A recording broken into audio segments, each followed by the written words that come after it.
Welcome back बच्चों।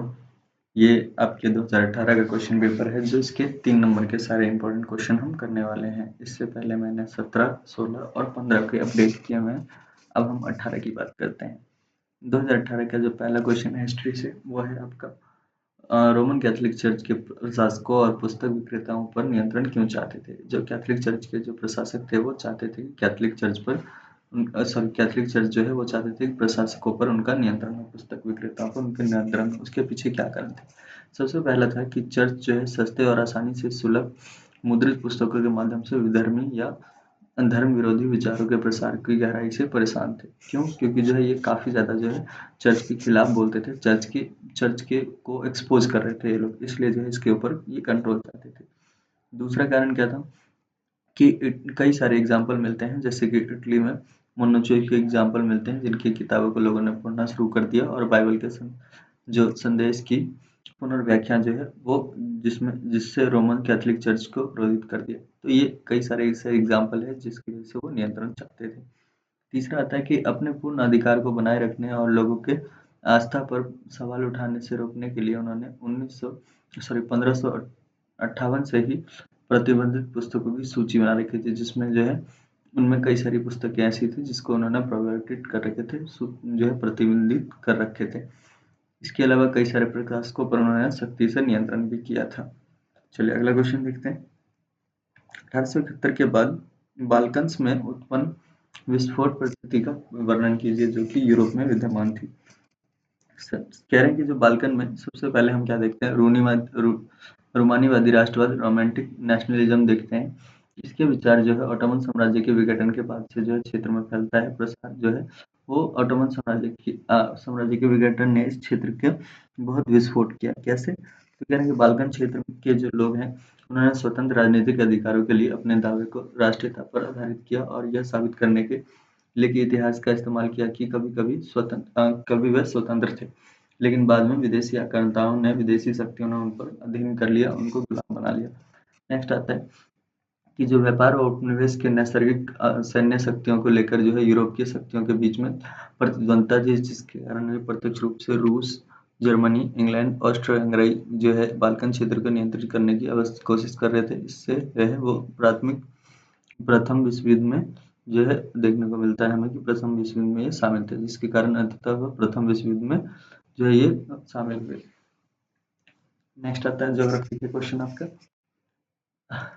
हाल के वर्षों में बहुउद्देशीय परियोजनाओं और बांध किन्हीं 3 कारणों की व्यापक जांच करें और विरोध में घेरे क्यों आते हैं।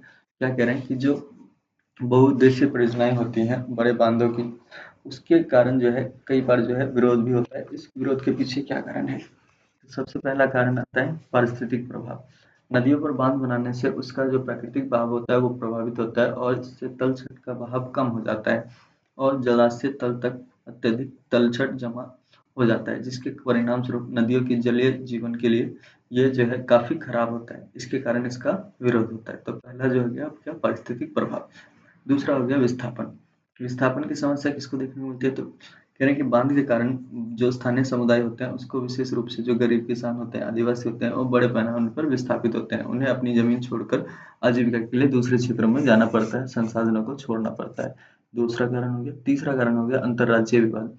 कई सारी बहुउद्देशीय परियोजना की लागत जो है और लाभों का साझा करने के लिए संबंध में अंतर्राज्यीय जल के विवादों को जन्म देता है, जैसे कावेरी नदी जल विवाद। इसके अलावा भी और भी कई सारी नदी जल विवाद जो अलग अलग राज्यों के बीच में देखने को मिलते हैं।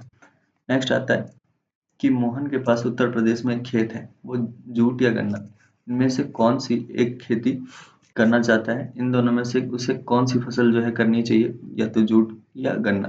देखते हैं परिस्थिति के हिसाब से कौन सी फसल इसे उगानी चाहिए। तो कह रहे कि मोहन अगर उत्तर प्रदेश में रहता है तो उसे जो है गन्ने की खेती करनी चाहिए। गन्ने की खेती क्यों करनी चाहिए? इसके पीछे कई सारे कारण हैं। सबसे पहला कारण है कि उत्तर प्रदेश जो है गर्म और आर्द्र जलवायु में जो है होता है। यहाँ पे गन्ना जो है अच्छी फसल जो है हो सकता है, क्योंकि यहाँ पे लगभग जो तापमान जो रहता है वो 21 से 27 डिग्री के आसपास रहता है और इसमें 75 से 100 सेंटीमीटर के बीच में औसतन बारिश हो जाती है, जिस कारण इस प्रदेश में गन्ना महत्वपूर्ण हो जाता है उगाने के लिए। दूसरा आता है कि भाई जूट के लिए जो है बाढ़ के मैदान चाहिए, अच्छी जल निकासी चाहिए, उपजाऊ मिट्टी की आवश्यकता होती है और औसतन बारिश भी अधिक चाहिए होता है। नवीकरण मिट्टी का नवीकरण होता है और विकास के समय जो है उच्च तापमान सख्त आवश्यकता होती है। इससे जो है कि उत्तर प्रदेश की जो तुलना में ये जो फसल है अगर वहाँ लगाया जाए, बंगाल में लगाया जाए तो ये फसल ज़्यादा अच्छी रहेगी। पॉलिटिकल का क्वेश्चन आता है आपका, एकात्मक और संघीय शासन प्रणाली के बीच में क्या अंतर है? यानी एकात्मक और संघीय प्रणाली के बीच में कई प्रकार के अंतर हैं, जिसमें सबसे पहले की अगर हम बात करें तो सबसे पहले सरकार के स्तर की बात करते हैं। सरकार का स्तर, जो एकात्मक प्रणाली होती है सरकार में सिर्फ केवल एक ही स्तर की सरकार होती है, केवल केंद्र सरकार होती है, जबकि संघीय शासन जो होता है उसमें 2 या 2 से अधिक स्तरों की सरकार देखने को मिलती है। दूसरा आता है सत्ता की साझेदारी। जो एकात्मक प्रणाली है उसमें केंद्र सरकार जो है सर्वोच्च होता है और ये अपना सत्ता जो है राज्य के साथ साझा नहीं करता, जबकि जबकि जो आपके संघीय शासन है इसमें केंद्र और राज्य दोनों ही जो है उसके बीच में सत्ता का बराबर बंटवारा किया जाता है। तीसरा आता है स्वायत्तता। संघीय प्रशासन में जो केंद्र सरकार जो है वो राज्य सरकार को कुछ विशेष आदेश नहीं दे सकता, जबकि राज्य सरकार जो है वो उसके पास अपनी शक्तियां होती है, किंतु केंद्र सरकार में अगर केंद्र चाहे तो वो कई सारे जो है विशेष आदेश दे सकता है। प्लस में जो है केंद्र सरकार जो है राज्य को अपने नियंत्रण में रखता है, लेकिन संघीय शासन में क्या होता है कि ऐसा नहीं होता। केंद्र सरकार जो है उसके पास ऑटोनॉमी होती है, राज्य सरकार के पास भी ऑटोनॉमी होती है। प्लस में केंद्र सरकार जो है वो राज्य सरकार के प्रति जो है जवाबदेह नहीं होता है, सॉरी राज्य सरकार केंद्र सरकार के प्रति जवाबदेह नहीं होता। नेक्स्ट क्वेश्चन आता है आपका, सामाजिक विभाजनों की परिस्थिति के परिणाम में निर्धारित करने के 3 कारक अत्यंत महत्वपूर्ण होते हैं। इस कथन के विस्तार में वर्णन कीजिए। पहले क्वेश्चन को समझिए। कह रहे हैं कि सामाजिक विभाजन की राजनीतिक परिणाम को निर्धारित करता है। कैसे निर्धारित करता है? तो पहला है, लोग अपनी पहचान जो है उसको जोड़ देते हैं। कैसे जोड़ देते हैं? तो यदि लोग अपनी पहचान को एक वचन और विशिष्ट मानते हैं तो उन्हें समायोजित करना बहुत मुश्किल हो जाता है। यदि लोग यह देखते हैं कि उनकी पहचान बहुआयामी है और राष्ट्रीय पहचान के पूरक है तो वो यह काम आसान हो जाता है। दूसरा हम क्या देखते हैं? दूसरा हम देखते हैं कि भाई जो राजनीतिक प्रतिनिधित्व होता है, राजनीतिक प्रतिनिधित्व जो होता है वो इस बात पर निर्भर करता है कि राजनीतिक नेता समुदाय की मांग को कैसे उठाते हैं, कैसे जो है वो समायोजित करते हैं, उनके लिए कैसे ये आसान हो जाता है संवैधानिक ढांचे के भीतर जो है उन्हें दूसरे समुदाय की कीमत पर नहीं होता ये।